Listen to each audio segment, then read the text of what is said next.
right, so last month we discussed that a study conducted over several years found multiple regularly occurring instances of officers employed by Dallas and other police departments across the United States sharing racist, Islamophobic, and general scumbaggy thoughts, posts, and images across social media.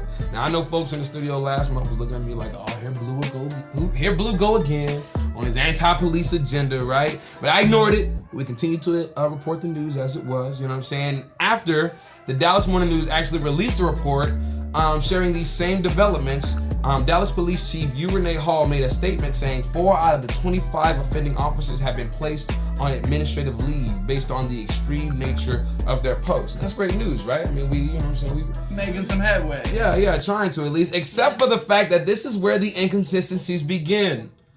Police Chief Hall continued to reiterate that 25 officers were under investigation, although the attorney for the Dallas Police Association insists that the number is actually closer to 35. So not 25 officers under investigation, but actually closer to 35. Not only that, but the 4 officers placed on administrative leave for their egregious posts on social media, those guys, remember those guys?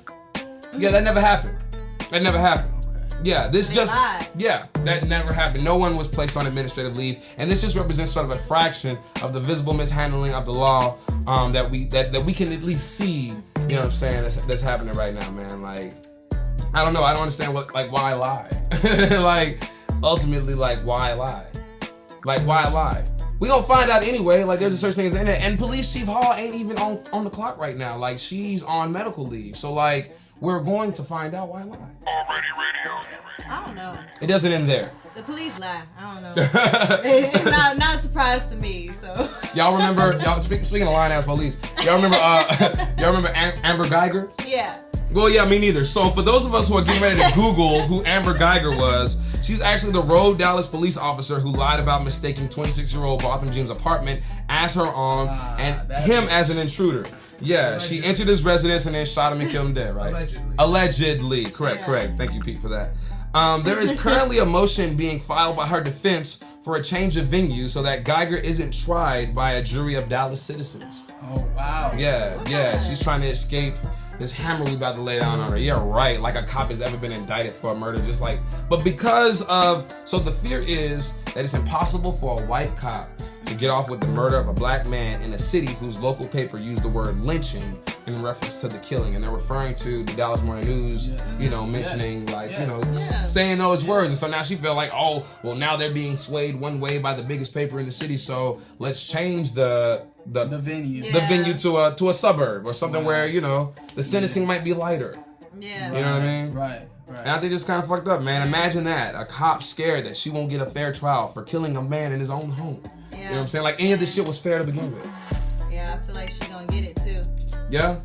You don't think she's gonna get off with that one? Jim Adler, bro. No, I don't know if she's gonna get off. The I Texas feel like they're gonna grant her. Oh my gosh. May he rest in peace. Right? Is he dead? I think he was dead. Yeah. That's the hammer in heaven. Alright? But yeah, I feel like eventually they're gonna grant her that request. Yeah. I don't know the outcome. I hope that it goes to be, the outcome that we all. The fact that it's been so long since it's happened. The fact Yeah. that the trial ain't even happened yet. Yeah. It's kind of aggravating. I mean, but that's a tactic. Yeah, for sure. To make people forget about what Yeah, happened. exactly. Every now and again, I think I'm like, where is she at? Where is she? Is she home? Is she home? Chilling? Is she locked up? What is going on? Netflix and chill? Is she still free? She got an opportunity to do a whole PR makeover if she wanted to. You know what I'm saying? As long as she's been crazy. out of the can. But even more recently, man, video footage previously withheld by the Dallas Police Department depict the murder of 32-year-old Tony Tempa. In August 2016, Tempa called 911 explaining to them that he suffered from schizophrenia and depression, was off his medication, and that he needed some help. 20 minutes after the police arrived, Tony was dead, man. The video emerged. Now, 3 years later, the body cam footage finally emerged and showed the officer zip tying his legs and cuffing him while pinning down his shoulders, his neck, and his head face down into the ground. Now, officers are seen and heard mocking Tempa, mistaking his limp, unresponsive corpse for being unconscious. A bunch of fucking geniuses they are. Do we have a policing problem? Like, I know we talk and we wax poetic about, you know, citizens doing bad things to other citizens. You know, Deep Ellum is becoming increasingly dangerous and all the homicides that are conducted by bad people in this city. But what happens when, like, even the infrastructure is, like, questionable? What do?